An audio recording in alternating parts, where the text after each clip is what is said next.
If your sales calls always end with, I need to think about it, the problem is not your sales skills, your closer, your script, or that your offer is too complex or expensive. It's not a sales objection. When a lead says it, they're not telling you they need more time. They're telling you, I don't have enough trust, conviction, or clarity to make a buying decision right now. And no closer on earth, not even you, can manufacture that trust in a 45-minute call from a cold start. You know, the math simply doesn't work. That's just an impossible task for your closer, because you can't build trust from zero in one conversation if you have no prior exposure, no proof of method, and no emotional bond. If that's the case, your calls will always end with, I need to think about it. And everyone is treating that as a closing problem, but actually it's a pre-call problem. You know, most of the industry teaches how to handle the objection better, how to have better closing scripts, how to have better tonality and pacing, how to manufacture urgency and some aggressive frameworks. But the thing is that they are treating the symptom, not the disease. Because here is the truth. A lead who has 100% trust in you, your methodology, your offer, and your ability to deliver results, that lead doesn't say, I need to think about it, ever, because there's nothing to think about. You know, if there is 100% certain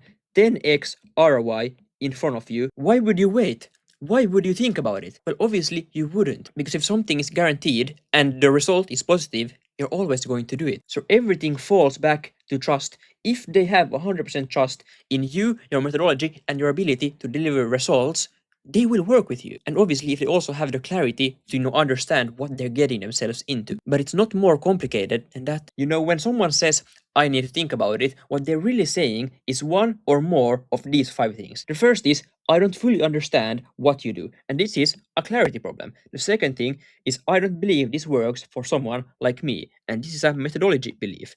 The third is, I don't trust you specifically to deliver, and this is a provider trust problem. The fourth thing is, why you and not the cheapest option, and this is a differentiation problem. And the last thing is, I'm just not in the headspace to decide today, and this is an emotional state problem. And none of these 5 things are closable in a single call, not even by the world's best closer. So let's dive deeper into each one. You know, this first one may sound insane, but it's the most common one. You know, the lead got on the call, but they still don't really get your offer. You know, your closer spends 30 or 45 minutes on the call explaining exactly what you do, what's included, how it works, why it works, and now the lead is extremely overwhelmed and confused, and a confused buyer never buys. And that's exactly why they say, I need to think about it. And the way to solve this is by having a methodology video before the call in the pre-call system. So on your thank you page, you want to have a video that goes in depth about exactly what you do, your methodology, why it works, how it works, the results you have got for other people, and so on, so that people show up to the call with clarity. They know exactly what you do. I have multiple other videos on my channel that go in depth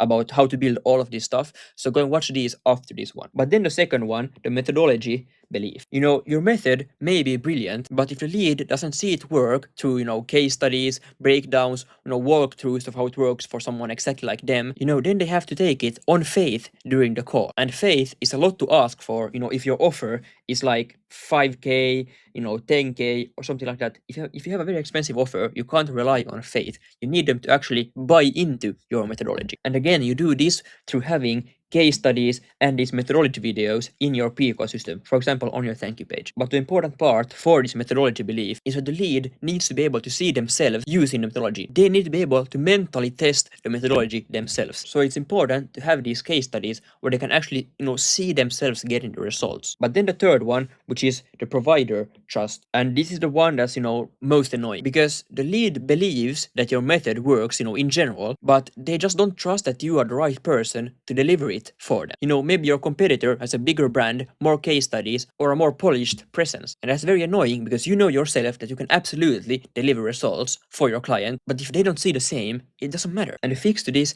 is to get them to spend more time with you through these long-form assets before the call, so that they can actually see you in action delivering results for people, and so that they can experience your value firsthand. Because if they can get the taste of your value, of your expertise, before ever committing, then they are much more likely to commit to your more expensive program. And then the fourth one, which is differentiation. And if they are comparing you to other competitors purely on price, then your positioning failed. You know, the lead didn't get a clear, this person is a category of one. Because if they're comparing you to competitors, then they don't see anything unique in you. Then they just see that you are exactly the same as everyone else, and they're just comparing you on price. And obviously, if you can get the same thing for cheaper, you obviously choose a cheaper alternative. But if you're different to everyone else, then pricing doesn't matter. Then the only thing that matters is value for money. So if you can provide better results in a different way that they like more, then they're happy paying you larger sums than your competitors. And again, the fix to this is in the pre-call, through your VSL, through your messaging, through your thank you page, having something unique. But again, if you want this solved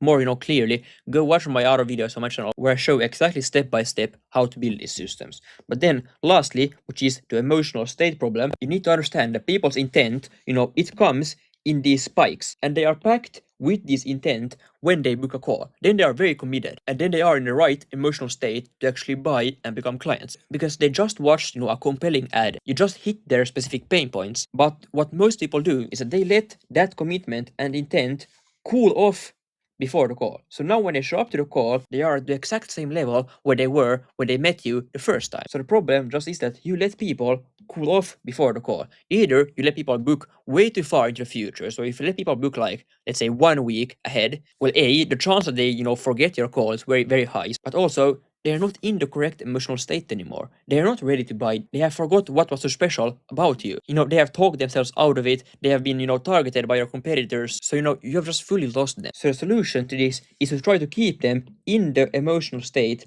until the call.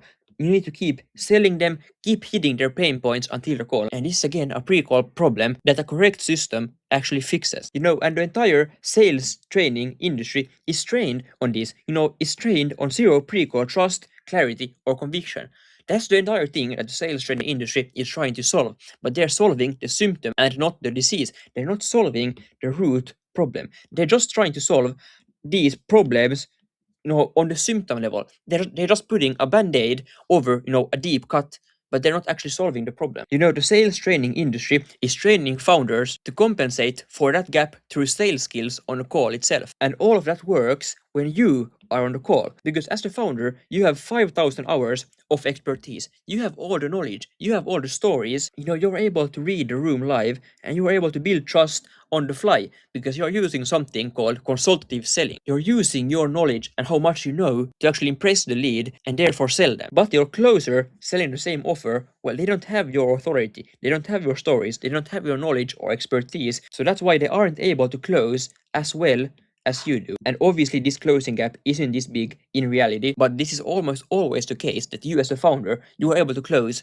much better than your closers. And this is the problem. The problem is that you built a sales system that requires the founder to actually work. And Google did a study about this recently. And what they found out is that on average, it takes around 7 hours of exposure across 11 touchpoints and 4 channels for someone to go from a stranger to a client. And now ask yourself, how much time did your leads spend with you before they showed up to your call? Probably not that much. And that's the exact reason why they need to think about it. For most businesses, the lead, they watched maybe a 30-second ad. They watched your, quick 3 to 5 minute VSL, and then they completed your form, which took like 90 seconds. So they have spent around 5 minutes with you before the call. So no wonder they always, default to I need to think about it. You can't close a 10K deal with a 5-minute relationship. That's purely impossible because they literally don't know you yet. The I need to think about it objection is just your lead telling you we haven't spent enough time together for me to commit this much money to you. It's that simple. What the prospect actually needs is to get all those touch points before a call. They need as much exposure with you as possible. But in today's day and age, in today's economy, it's so hard to get people to spend, 7 hours with you. But even if you can get them to spend, let's say, 1 hour with you, that's so much better than having them only, spend 5 minutes with you. That's 12 times more. But if you can only get them to spend, 1 hour with you, it's very important that you get them to consume the exact right assets. You don't want them to go watch, some random video of you that doesn't accomplish anything anything, you want them to watch the right strategic assets that make them ready to buy and not say, I need to think about it. That's obviously your thank you page video where you explain your methodology, your process, how it works, why it works, and some objection handling videos where you answer their most common questions and objections. And you need them to watch your case studies. So these are the 4 most important type of videos that you need them to watch before the call. But you just need to understand the real, problem with this. Every time your leads say, I need to think about it, what's actually happening is that 90% of them, they never actually think about it. They actually just forget about you. Then most of them will be retargeted by your competitors. And the rest, well, they just talk themselves out of it. And the outcome after all of this is that they just ghost you. You all know, if someone says, I need to think about it, they never actually do it. They never come back to you. They always just ghost you, and it's their way to just, escape the problem. It's just their way to escape the sales call. So, every I need to think about it is just a lost deal. No, you are not getting them back. And more closing, better closers can't fix this problem, because if you hire harder, if you spend 200k a year on a very expensive closer, if you study Cardone's, Belfort's scripts, if you tighten up your tonality, if you get more aggressive in objection handling, well, you can get your close rate to increase a bit. You can get your close rate from like 16% to like, let's say, 23%, and that's a great improvement. But you will never get your close rates to like 35% to like 45%. That's impossible if you just use these strategies right here, because you're not solving the root problem. You're just fixing the symptom. You're putting, a small bandage over a big cut. So for the big increase in your close rates and not having the I need to think about it, you need a well-structured pre-call system, because you don't want to overcome objections on calls. You want to prevent them from ever coming up. That's the real solution. You want to handle them all before the call. You don't want them to have any questions. You want them to show up ready to start working with you. And as a last, actionable thing you can take away from this video is to start measuring your lead to close rate on top of these smaller metrics. So all of your smaller metrics are like your show up rate and your close rate. But the thing is that if you measure all of these small metrics independently, then that creates a disconnect in your business, because your marketing is trying to get you as many leads as possible, but your sales team is trying to close clients for you. But what ends up happening is that marketing is bringing you garbage leads that then your sales team is unable to close, and then your sales team will point fingers at marketing, telling them that you're bringing me shit leads, but your marketing team will just point fingers at the sales team, telling them that they're shit and that they can't close any deals. So to avoid getting people pointing fingers around, you want to measure your lead to close rate, which measures the throughput of your entire system. It measures everything from the lead to the close. So now no one can point fingers. This measures how everything is working together. And now you can actually know how much trust you have built before the call, and everything. Everything is in this, one metric. So now if you want to go watch my other video where I go in depth about how to, build a system that solves this problem, I will put that video in the description below. But if you have any more questions, I will put my Instagram in the description below. So feel free to shoot me a DM and I will be more than happy to help you out. See you in the next one.